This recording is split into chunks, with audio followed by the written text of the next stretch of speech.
ஒரு 4 நாளைக்கு முன்னாடி நம்ம புதுச்சேரியில் என் குழந்தையை காணும்னு சொல்லிட்டு ஒரு போலீஸில் கொடுக்கப்பட்ட ஒரு கேஸு. இன்னைக்கு ஒட்டுமொத்த ஸ்டேட்டும் வந்து பார்த்தீங்கன்னா அந்த குழந்தைக்கு ஒரு நியாயம் கிடைச்சாகணும், குற்றவாளிகளுக்கு வந்து பார்த்தீங்கன்னா பொதுமக்கள் மத்தியில் நடுவில் நின்று தூக்கில் மாட்டணும், துப்பாக்கியில் சுட்டு துபாய் அரபு கண்ட்ரி இந்த மாதிரி நாட்டுக்குள்ள வந்து நிறைவேற்றப்பட கொடூரமான முறையில் தண்டனை வழங்கணும்னு சொல்லிட்டு இன்னைக்கு எல்லா மக்களும் போராடிட்டு இருக்காங்க.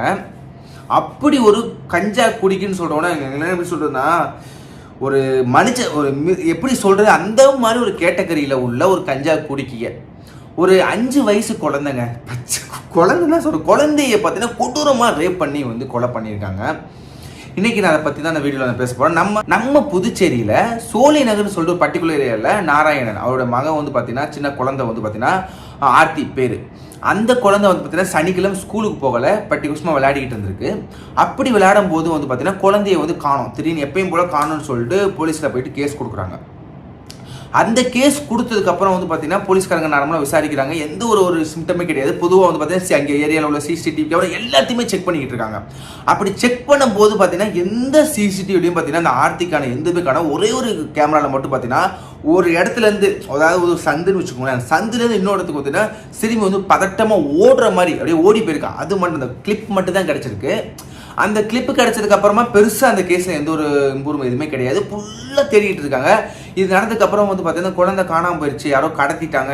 பொதுவாக வந்து பார்த்தீங்கன்னா இந்த டைமில் வந்து நியூமர் நிறைய பரவிட்டு இருக்கு, குழந்தைய கடத்துறாங்க, எங்கே கடத்துறாங்கன்னு சொல்லி நிறைய போயிட்டு இருக்கனால குழந்தைய கடத்தப்பட்டாங்கன்னு சொல்லிட்டு கடத்தல கேஸாக பதிவு பண்ணி அதே சமயத்தில் வந்து பார்த்தீங்கன்னா ஊர் மக்கள் எல்லாரும் ஒன்று சேர்ந்து தேட ஆரம்பிச்சிட்டாங்க. கண்டிப்பாக அப்போ போலீஸ்காரங்க என்ன சொன்னால், குழந்தை வேறு எங்கேயுமே கடத்தப்படலை, கண்டிப்பாக இந்த ஏரியாவில் எங்கேயாவது தான் இருக்கும், எங்கேயாவது கடத்தி வச்சிருக்கலாம், அந்த மாதிரி ஒரு கோணத்தை வச்சிருக்கேன். ஏன்னா அந்த சிசிடிவிலையும் பார்த்தீங்கன்னா அதே ஏரியாவில் வந்து பார்த்தீங்கன்னா குழந்தை மூவ் ஆகிற மாதிரி காட்டியிருக்காங்க. அப்படி இருக்கும்போது கண்டிப்பாக வேறு எங்கேயும் போயிருக்காங்கன்னு சொல்லிட்டு அதே மூமெண்ட்டில் ஃபுல்லாக தேடும்போது எந்த ஒரு இதுவுமே அந்த கேஸில் எந்த ஒரு குழுவுமே கிடைக்காம போயிட்டு இருந்திருக்கு.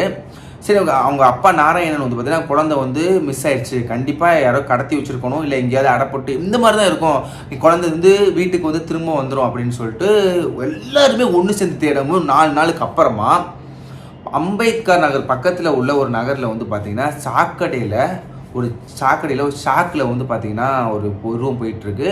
ஃபைனலாக வந்து ஊர் மக்கள்லாம் பார்த்து பிரித்து பார்க்கும்போது பார்த்தீங்கன்னா அது யாருமே இல்லை, நம்ம ஆர்த்தி தான்.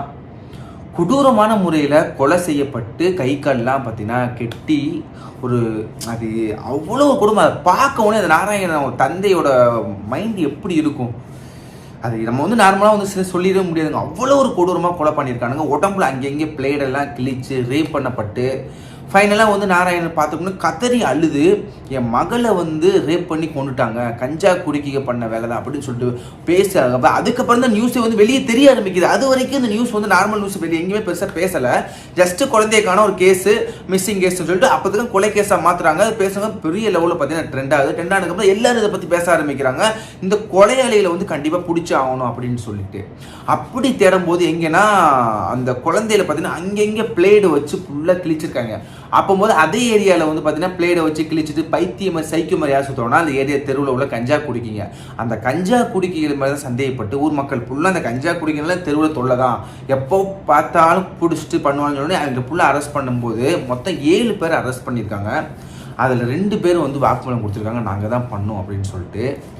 இதை கேட்கும்போது அப்படியே ரொம்ப அது வந்து அதில் ஒருத்தர் பேர் விவேகானந்தன் சொல்லிட்டு வயசு வந்து பார்த்தீங்கன்னா 55 கிழட்டு பயலு 55 வயசு உள்ள ஒருத்தன் அந்த ஆர்த்தியை வந்து பார்த்தீங்கன்னா அந்த குழந்தைய வந்து நான் இப்போ நைஸாக கூப்பிட்டு வீட்டுக்கு போயிருக்கான். வீட்டுக்கு போயிட்டு வந்துட்டுன்னா பலாத்காரம் பண்ண ட்ரை பண்ணியிருக்கான். அது அவனோட சேர்ந்து ஒரு 19 வயசு ஒரு பையன், அவனும் பார்த்தீங்கன்னா இதுக்கு உடந்த 2 பேரும் சேர்ந்து பார்த்தீங்கன்னா அந்த குழந்தைய வந்து டார்ச்சர் ஒரு கொடூரமான வலி கொடுத்துருக்கானுங்க. ஃபைனலாக வந்து வலி தாங்க முடியாமல் அந்த குழந்தை மயங்கி ஒரு இல்லை போனதுக்கப்புறம் எங்கே வெளியே சொல்லிடுமோன்னு சொல்லிட்டு ஒரே காரணத்துக்காக பார்த்தீங்கன்னா கொலை பண்ணி சாக்கு பையில் வச்சு வீசியிருக்கானுங்க. இது வந்து போலீஸ் வாக்குமூலத்தை சொல்லியிருக்காங்க. இன்றைக்கி வந்து பார்த்தீங்கன்னா அந்த குற்றவாளிகளுக்கு வந்து பார்த்தீங்கன்னா கொடூரமான ஒரு தண்டனை கொடுக்கணும் அப்படின்னு சொல்லிட்டு ஒட்டுமொத்த மக்களும் பார்த்தீங்கன்னா அங்கங்கே போராட்டம்லாம் பண்ணிகிட்டு இருக்காங்க. இதுக்கு நம்ம வந்து நிறைய நியூஸ் பார்த்துருப்போம். இப்போ ரீசெண்டாக ஸ்ரீமதி கேஸ் நிறைய அந்த ஒரு குற்றவாளியும் இந்த விஷயம் வந்து பெருசாக போகும்போது நம்ம பெருசாக பேசுவோம், தண்டனை கொடுக்கணும், தீர்ப்பு வாங்கணும், ஒரு நியாயம் கிடைக்கணும் அப்படின்னு சொல்லிட்டு பல மாதிரி பேசினாலும் ஃபைனலாக வந்து நம்ம அந்த விஷயத்துக்கு எந்த அளவுக்கு நம்ம ஹைப்பாக நம்ம கேட்குறோம். திரும்ப இந்த கேஸ் சம்மந்தமாக இந்த குற்றவாளிக்கு தூக்கு தண்டனை கிடைச்சிருச்சு, மரண தண்டனை கொடுத்துரு அப்படின்னு ஒரு நியூஸ் வருதான் கேட்டிங்கன்னா கிடையவே கிடையாது. ஏன்னா 4 நாள் பேசுவாங்க, ஒரு வாரம் பேசுவாங்க, ஏன் 1 மாதம் கூட பேசுவாங்க. ஃபைனலாக அந்த கேஸ் முடிஞ்சிடும், அடுத்த ஒரு கேஸ் வந்துடும், அடுத்த ஒரு ப்ராப்ளம் எக்ஸெட்ரா நோக்கி போயிட்டு தான் இருக்கும். நம்ம இதுக்கு என்ன தீர்வு அப்படின்னா நம்ம சொல்லிடலாம் ஈஸியாக அரபு கண்ட்ரியில் நடக்கிற மாதிரி கொடூரமான ஆகணும். உண்மையை சொல்லப்போனால் அது சில திங்க் பண்ணால் அது கூட ஓகே தான். இப்போ குற்றவாளி வந்து இவன் தான் பண்ணியிருக்கான் அப்படின்னு தெரிஞ்சிச்சுன்னு வைங்களேன், குற்றம் இவன் தான் பண்ணியிருக்கான் கன்ஃபார்ம் ஆயிட்டாலே, ப்ரூஃப் ஆயிடுச்சாலே அப்படின்னாலே கோர்ட்டு கேஸ் வழக்கிற தீர்ப்பு சொல்றதுக்கு போது பாருங்க நாட்கள். அதுதாங்க இருக்கிறதுலே ஒரு கொடுமையான விஷயம். ஒரு விஷயத்தை இவன் தான் குற்றவாளின்னு கண்டுபிடிச்சாங்க, வாக்குமூலம் கொடுத்துட்டான், இவன் தான் தெரிஞ்சிச்சுன்னு கன்ஃபார்ம் ஆயிடுச்சு. ஆனால் இதுக்கப்புறமும் வந்து பார்த்தீங்கன்னா நாட்கள் போயிட்டே இருக்கு தீர்ப்புக்கு.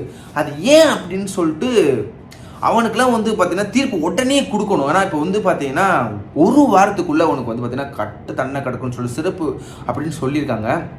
இது சீரியஸாக அரபு கண்ட்ரியில் கூட அப்படி தான். இப்போ ஒருத்தர் என்ன பண்ணியிருக்கான் அப்படின்னு தெரிஞ்சிச்சுன்னு வைங்களேன், அவ்வளோதான். அந்த பாதிக்கப்பட்ட மக்கள் என்ன சொல்கிறாங்களோ அதுதான் தீர்ப்பு. நம்ம இவ்வளோ பேசுகிறோமே, நம்மளுடைய ஒரு கொடுமையான சட்டம் உள்ளது அப்படி இப்படின்னு சொல்லிட்டு சவுத் கொரியா நினைக்கிறேன். அந்த சவுத் கொரியாவில் வந்து பார்த்தீங்கன்னா மக்கள் கூட போடுறாங்க. ஆனால் அந்த நாட்டிலே ஒரு பொண்ணுங்களுக்கு இது மாதிரி அநீதி எதிர்க்கப்பட்டுச்சு அப்படின்னா பொதுமக்கள் மத்தியில் வச்சு சாகிற வரைக்கும் பார்த்தீங்கன்னா சுட்டுக் கொள்றாங்க. இன்னைக்கு மக்கள் அதான் போராடிட்டு இருக்காங்க. அந்த குற்றவாளி எங்க கிட்ட கொடுங்க, நீங்கள் தண்டனை கொடுக்கணும், நாங்கள் கொடுக்குறோம். இவன் தான் குற்றவாளி தெரிஞ்சிச்சு, இப்போதைக்கு 2 பேரை வந்து கன்ஃபார்ம் பண்ணிட்டீங்க, நீங்கள் அந்த 2 பேருக்கு நாங்கள் தண்டனை கொடுத்துறோம், மீதி நீங்கள் யாரை கன்ஃபார்ம் பண்ணி நீங்கள் தண்டனை கொடுங்க. இவங்க 2 இப்போ தண்டனை ஒருத்தர் கிடைச்சி உடனே கொடுத்துட்டாலும் அடுத்தாலும் பண்ணுறதுக்கு பயம் வரும். அப்படி இல்லாட்ட ஒரு ஏரியாவில் வந்து கஞ்சா குடிக்கி இந்த மாதிரி ஒரு தொல்லை இருக்குன்னு தெரிஞ்சாலே அவனை வந்து நம்ம ஒரு நாள் ஏதோ ஒரு பிரச்சனையில் உள்ளே போனாலும் அடுத்த நாள் வெளியே வந்துட்டு ஜாலியாக தான் பேசுகிறான்.